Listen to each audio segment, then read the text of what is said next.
Hey, je vous retrouve pour un nouveau vlog lecture sur un livre que je projetais pas de lire aussitôt, voire même un jour, parce que c'est un livre qui me laissait jusqu'ici sceptique, sur lequel je me penchais pas forcément, je connaissais de nom, mais je me disais non, ça doit pas être trop pour moi, il est trop contemporain, avec je crois peut-être une histoire d'amour ou quoi, bon ça va me lasser très très facilement. Mais cette nuit du 23 juillet, j'ai rêvé de ce livre, je sais plus de quoi je rêvais, en tout cas peut-être que je le lisais ou alors que je voyais le film, ou en tout cas j'étais happée, peut-être littéralement même par l'histoire. Quand je me suis réveillée, ça m'a intriguée que ce titre ait popé comme ça dans mon rêve, donc je me suis dit peut-être que c'est le destin.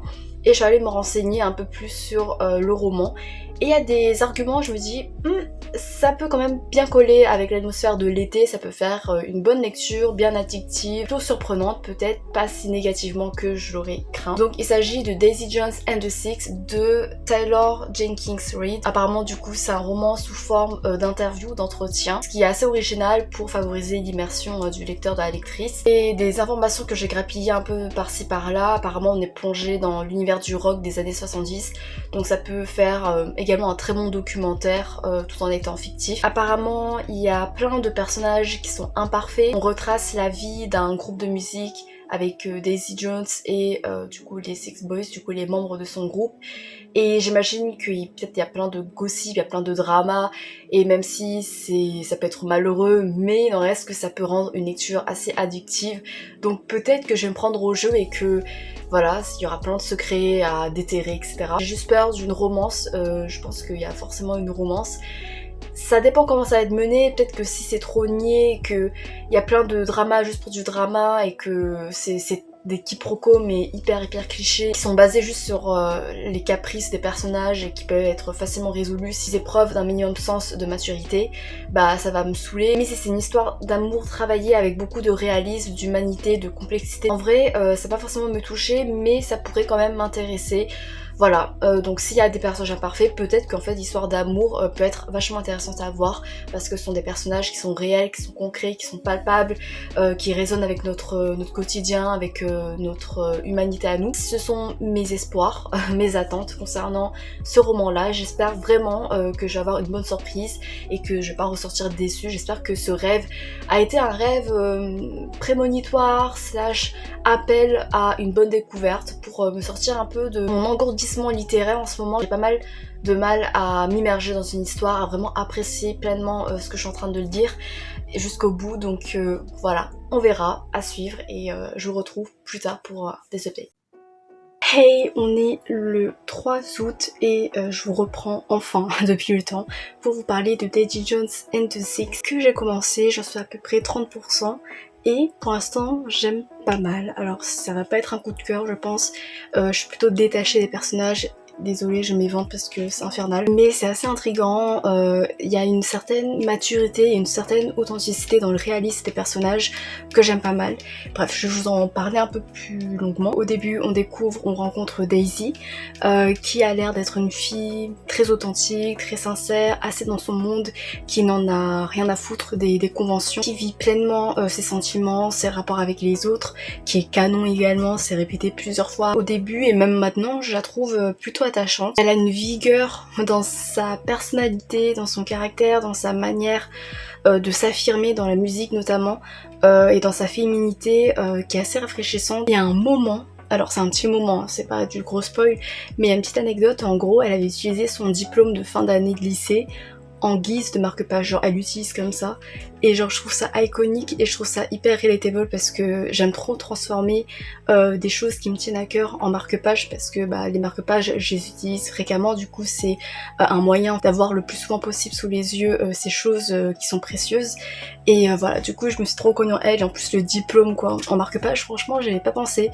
et puis c'était très significatif avec son parcours, avec comment les autres la jugeaient, etc. Donc franchement c'était badass. Au niveau du reste du cast, Alors, j'ai l'impression que les personnages féminins sont beaucoup plus construits et aboutis que les personnages masculins pour l'instant, parce que je suis à 30%.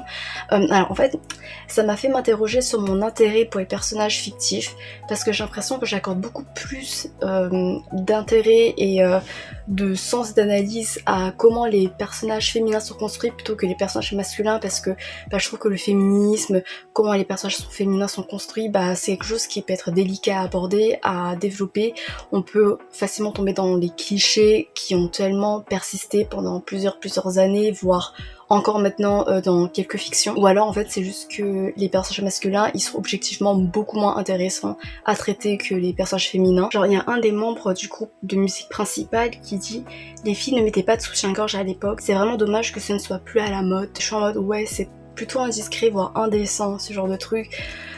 Après voilà, ce sont des personnages imparfaits, ils commettent des conneries, enfin Billy en est le parfait exemple, c'est un peu le protagoniste masculin de l'œuvre, et il fait des conneries où t'es en mode t'es hyper antipathique mec, du coup c'est intéressant, enfin je suis pas attachée à lui tu vois, genre s'il crève je m'en tape, mais c'est intéressant, intriguant d'essayer de l'étudier, de voir comment ses défauts sont mis en avant, sont assumés par l'autrice.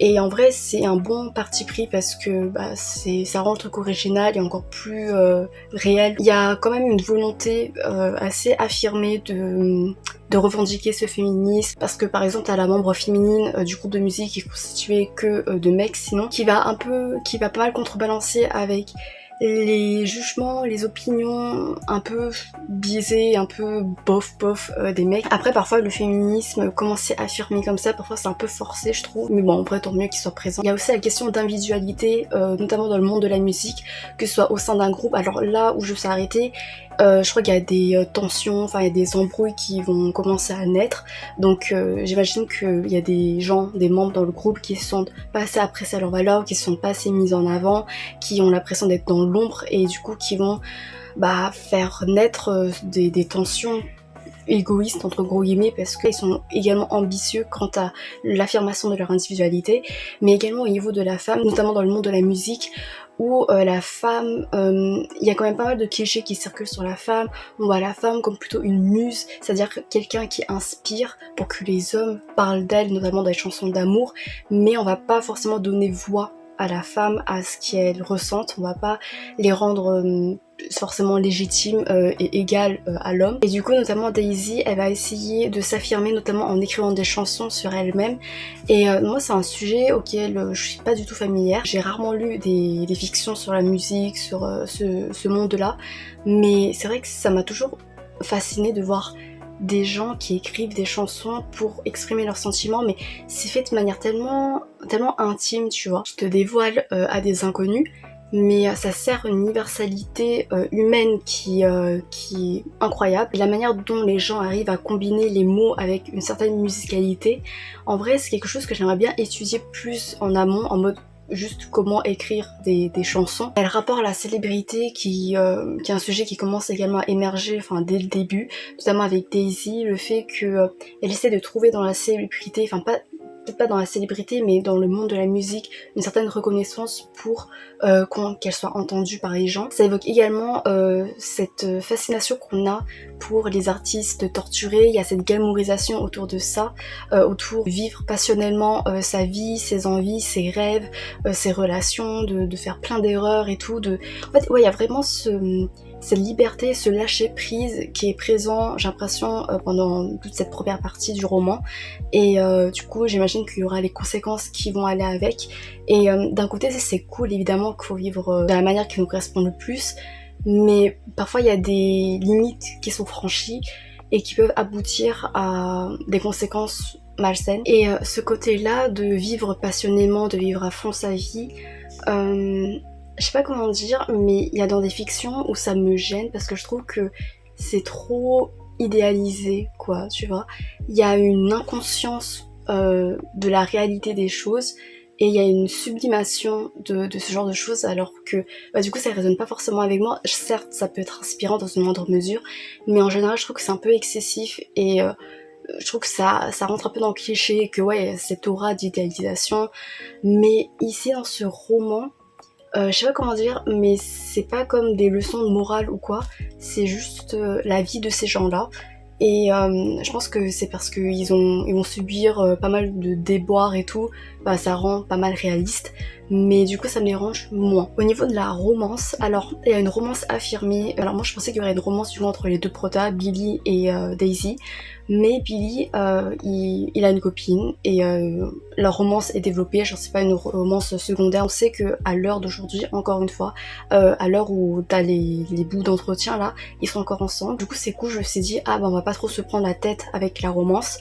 Et en fait quand à la rencontre avec Billy Daisy, ils s'aiment pas vraiment. Daisy elle tient tête à Billy d'une manière qui déplaît à Billy parce qu'elle en a pas l'habitude. Enfin vraiment ça commence comme une romance enemies to lovers hyper classique hein. Mais ils arrivent à trouver une connexion, une alchimie hyper grisante à voir dans la musique notamment. Et moi j'ai peur qu'ils aient une aventure quand même au bout d'un moment et que du coup ça va encore plus... Enfin, d'un côté c'est intéressant parce que du coup ça va nuancer encore plus la romance et ça peut tenir en haleine parce que t'es en mode ok Billy et Daisy ils sont ensemble mais on sait qu'à la fin c'est Billy et l'autre fille donc qu'est-ce qui s'est passé au sein de ce triangle amoureux etc.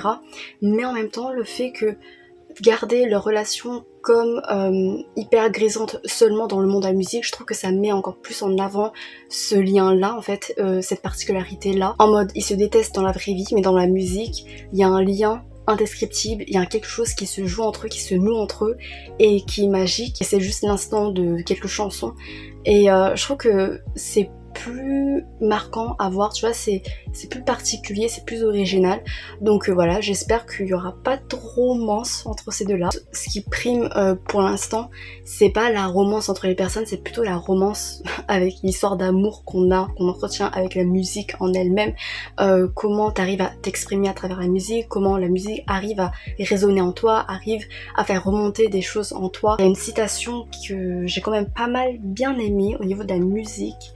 C'est la musique peut vraiment toucher en profondeur, tu sais. Elle peut creuser et creuser encore un trou dans ta poitrine jusqu'à ce qu'elle tombe sur quelque chose.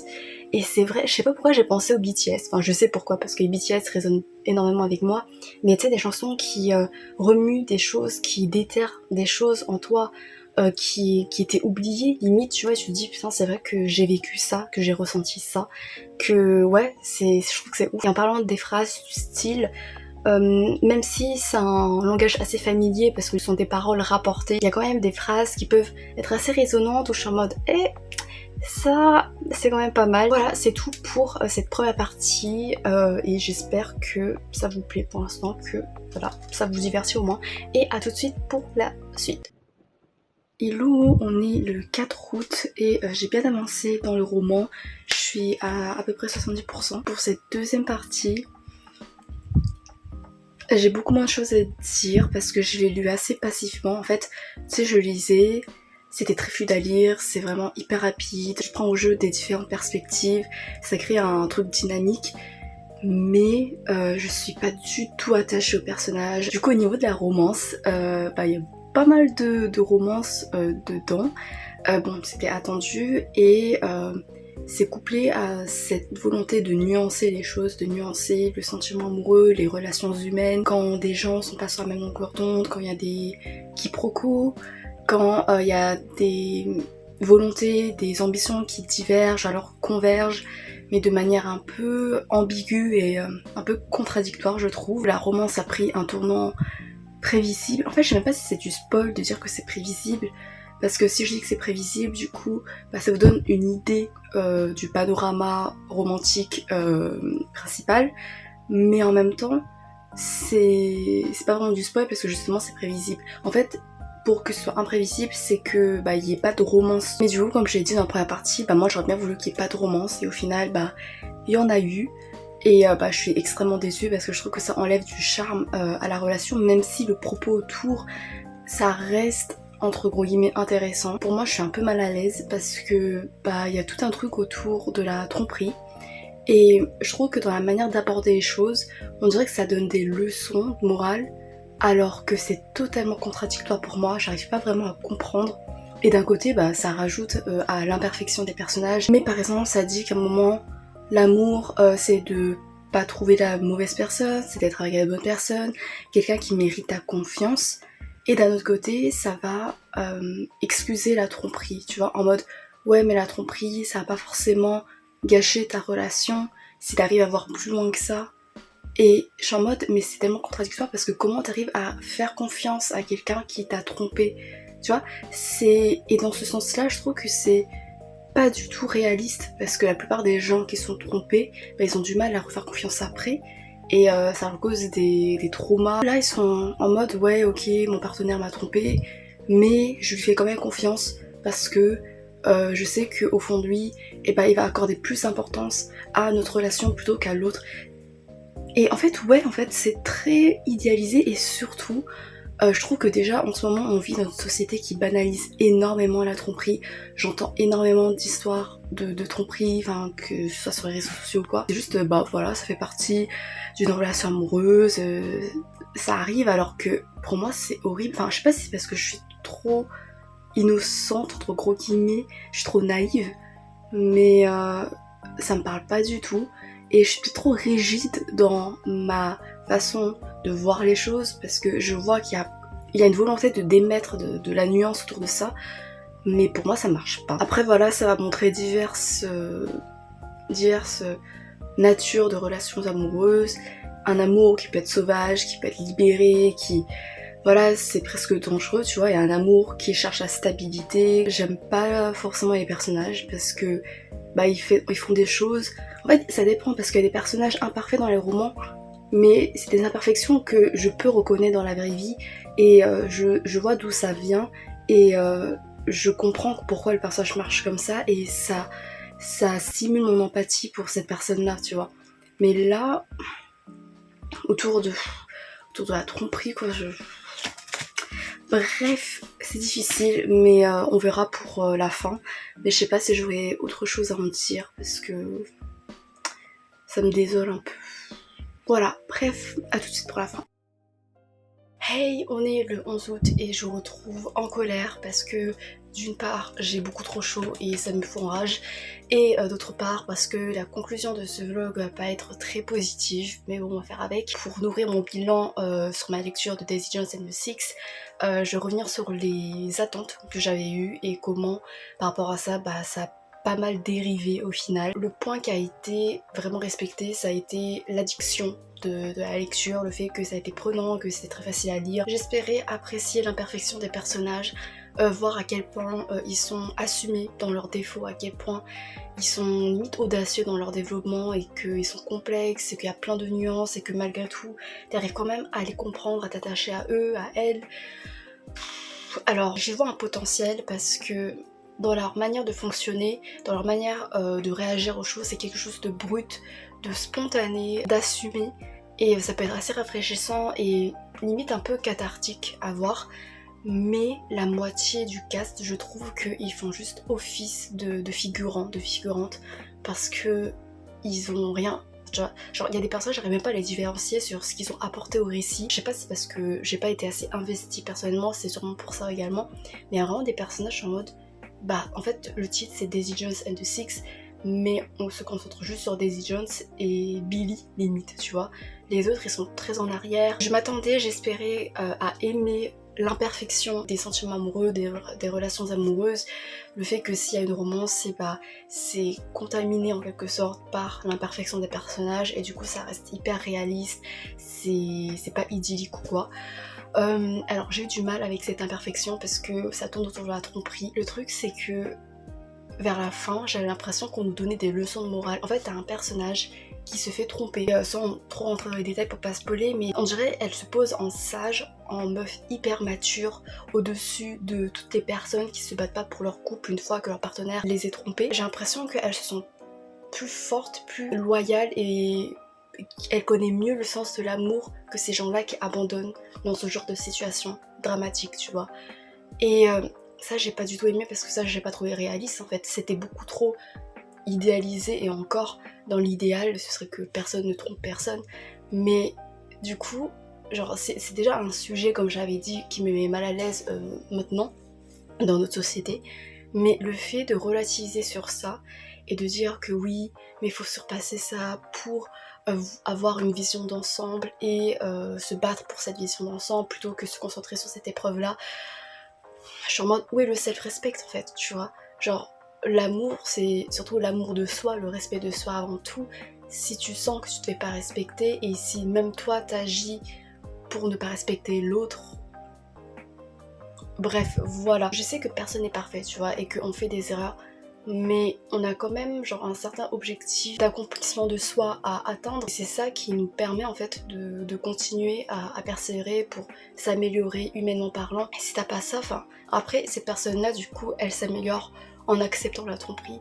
Moi j'ai trop du mal et la manière dont c'était délivré, j'avais pas trop l'impression que c'était en mode oui ça c'est moi, genre je le ressens comme ça, c'était surtout en mode vous savez, il faudrait mieux faire ça, gna gna, en te donnant des leçons de morale sur comment accepter la tromperie et ça m'a énervé. J'ai dit la romance c'était prévisible, enfin il y a eu un choix qui a été cool, t'as d'autres romances en arrière-plan, t'as une romance avec Pete, je crois Pete il apparaît jamais, enfin il parle jamais, il n'intervient jamais dans les entretiens et ça me saoule parce que c'était limite mon personnage préféré parce qu'il avait l'air trop pipou, tu vois, il avait l'air, je sais pas, pur, insouciant, sympa, juste vraiment très cool et il y avait une petite romance avec lui mais c'était très secondaire mais en vrai j'aurais bien voulu découvrir plus parce que bah ça avait l'air mignonne comparé aux autres, c'est bourré de drama et tout.